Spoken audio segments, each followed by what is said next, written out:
நீலமலை தொலைக்காட்சியின் நகர்வளப்பகுதி. செய்திகளை வாசிப்பது மலைகளின் அரசி நீலமலை அன்பில். அருவியில் குளிக்கின்றவர்கள் எச்சரிக்கையோடு குளிக்க வேண்டும்.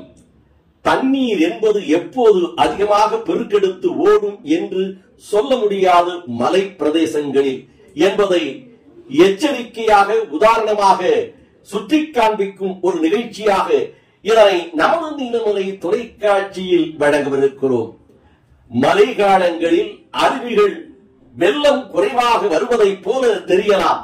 ஆனால் இந்த மலை மீது எங்கிருந்து வெள்ளம் வருகிறது, எங்கே மழை பொழிகிறது, மழை பொழிந்ததனால் அந்த வெள்ள பெருக்கெடுத்து எப்படி வரும் என்று யாராலும் கணிக்க முடியாது, சொல்ல முடியாத நிலை இருப்பதனால் தண்ணீர் குறைவாகத்தானே இருக்கிறது. அருவியை பார்க்கின்ற போது அழகாக இருக்கிறது. இதில் குளித்தால் குடும்பத்தோடு மகிழ்ச்சியை கொண்டாடலாம் என்று எண்ணுகின்றவர்களுக்கும் இது ஒரு எச்சரிக்கையாக அமைந்திருக்கிறது. இந்த தகவல் என்பதை நமது நகர்வளம் மூலமாக இதனை நாம் தெரிவித்திருக்கிறோம். இந்த அருவி திடீரென்று காற்றாற்று வெள்ளம் ஏற்பட்டு 4 பேர் உட்பட 10 பேர் அடித்து செல்லப்பட்டு 5 பேர் உயிரிழந்திருக்கிறார்கள் என்ற ஒரு அதிர்ச்சி தகவல் வீடியோ ஒன்று கிடைத்திருக்கிறது. இதனை நமது நீலமலை தொலைக்காட்சியின் மூலமாக மக்களுக்கு எச்சரிக்கையாக, இனியாவது அருவியிலே குளிக்கின்ற போது பத்திரமாக பாதுகாப்போடு தக்க ஏற்பாடோடு குளிக்க வேண்டும் என்பதை எடுத்துச் சொல்லும் வீடியோ தான் இது. அதிர்ச்சி வீடியோ. பூனோ அருகில், வடநாட்டு பகுதியில் பூனோ, மும்பை அருகிலே இருக்கின்ற பூனா என்கின்ற ஊரின் அருகிலே உள்ள புஷி அணைப்பகுதியில் உள்ள லோனாவாலா அருவியில் திடீரென்று ஏற்பட்ட வெள்ளப்பெருக்கில் 10 பேர் அடித்து செல்லப்பட்டிருக்கிறார்கள். ஒரு குடும்பத்தை சேர்ந்தவர்கள். காட்சியினை காணுகின்ற போது கண்கள் பதறுகிறது, நெஞ்சம் அடித்துக் கொள்ளுகிறது. அடடா, இந்த காற்றாற்று வெள்ளம் கரை புரண்டு ஓடுகிறதே. இந்த கரை புரண்டு ஓடும் வெள்ளத்தில் குழந்தை குட்டிகளோடு பெண்களும் ஆண்களும் மாட்டிக்கொண்டார்களே, இவர்கள் எப்படி வெளியிலே வருவார்கள்?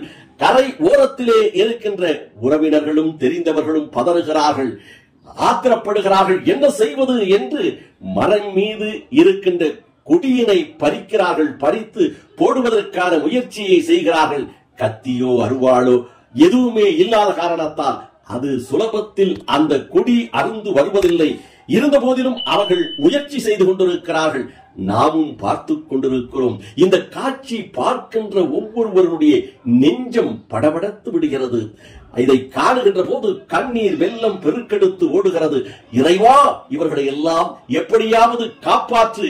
ஏதோ தெரியாமல் மாட்டிக்கொண்டார்கள், இவர்களை காப்பாற்றியே ஆக வேண்டும் என்று காணுகின்ற ஒவ்வொருவருடைய உள்ளமும் இயங்கக்கூடிய காட்சியாக இருக்கிறது. இந்த சம்பவம் ஜூன் மாதம் 30ஆம் தேதி அன்று பகல் 12:30 மணி அளவில் நடந்துள்ளது. இந்த அருவியில் குளித்துக் கொண்டிருந்த போது ஒரே குடும்பத்தைச் சேர்ந்த பெண்கள் உள்பட 10 பேர் வெள்ளத்தில் அடித்து செல்லப்படுகிறார்கள். அடடடா, இவர்கள் நின்று கதறியவர்கள். காற்றாற்று வெள்ளம் அவர்களை அடித்துச் செல்கிறதே. 3 பேர் முன்னால் அடித்துச் செல்கிறார்கள். அதனை அடுத்து தாக்கு பிடித்து நிற்கிறார்கள் 7 பேர். அவர்களையும் வெள்ளம் ஒவ்வொருவராக இழுத்துச் செல்லுகிறது. இந்த 10 பேரையும் எடுத்துச் செல்லும் காட்சி கண்களிலே குளமாக்கிறது, கண்ணீரை வரவைக்கிறது. நெஞ்சமோ வேதனையால் துடிதுடிக்கிறது காண்போருக்கு. அப்படி இருந்தும் என்ன செய்ய முடியும்? அருகிலே இருக்கின்றவர்கள் காப்பாற்றுவதற்காக ஓடுகிறார்கள், கொடியை பிடித்து எடுக்கிறார்கள், அங்கும் இங்கும் அலைகிறார்கள். ஆனால் அவர்கள் தண்ணீரிலே இறங்கினார்கள், அவர்களும் அடித்து செல்லப்படுவார்கள் என்பதை அவர்கள் உணர்ந்து கொள்ளுகிறார்கள், புரிந்து கொள்ளுகிறார்கள். ஆகனால் அவர்களும் எச்சரிக்கையாக இருக்கிறார்கள். இருந்த போதிலும் அவர் காப்பாற்ற வேண்டும் என்று துடிக்கிறார்கள், அழகுகிறார்கள், கூக்குரல் இடுகிறார்கள். காட்டாற்று பகுதி அல்லவா, செல்வதற்கோ உதவி செய்வதற்கோ யாரும் இல்லை. மரத்திலிருந்து இழுக்கப்பட்ட கொடியை வீசுகிறார்கள். அந்த கொடி போய் அவர்களுக்கு கிடைப்பதற்குள் 10 பேர் அடித்து செல்லப்படுகிறார்கள். அதில் 5 பேர் மீட்கப்படுகிறார்கள். 5 பேருடைய உடல் மட்டுமே கிடைக்கிறது. அந்த 5 பேர் உயிரிழந்தவர்கள் ஷஹீதா என்ற ஒருவர், லியாக்கத் அன்சாரி 36 வயது என்பவர் ஒருவர், அடில் அன்சாரி 13, உமேரா அடில் அன்சாரி 8 வயது சிறுவன், அட்டன் ஷபாஸ் அன்சாரி 4 வயது நிரம்பிய பச்சிலம் பாலகன், மரியா அகில் அன்சாரி 9 வயதான பெண் குழந்தை என அடையாளம் காணப்பட்டு இவர்கள் எல்லோரும் ஒரு குடும்பத்தை சேர்ந்தவர்கள். 5 பேர் மீட்கப்பட்டார்கள். 5 பேர் ஆற்று வெள்ளத்தில் அடித்துச் செல்லப்பட்டு உயிரற்ற உடலாக மீட்டிருக்கிறார்கள் என்ற தகவல் கேட்டு எல்லோரும் பதறுகிறார்கள். அப்படி பதறக்கூடிய ஒரு காட்சியைத்தான் நமது நிலமலை தொலைக்காட்சியில் நீங்கள் பார்த்துக் கொண்டிருக்கிறீர்கள்.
बहुत तकलीफ होगी।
இனியாவது காற்றாற்று வெள்ளத்திலே குளிக்கக்கூடிய மக்கள், அதில் இறங்கக்கூடிய மக்கள் மிகுந்த எச்சரிக்கையோடு செயல்பட வேண்டும்.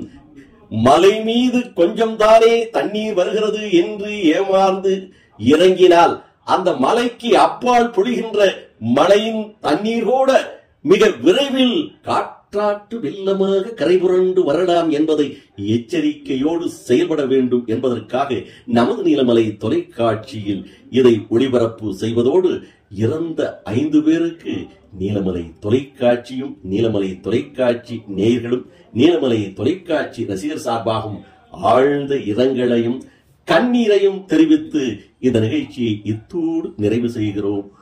வணக்கம்.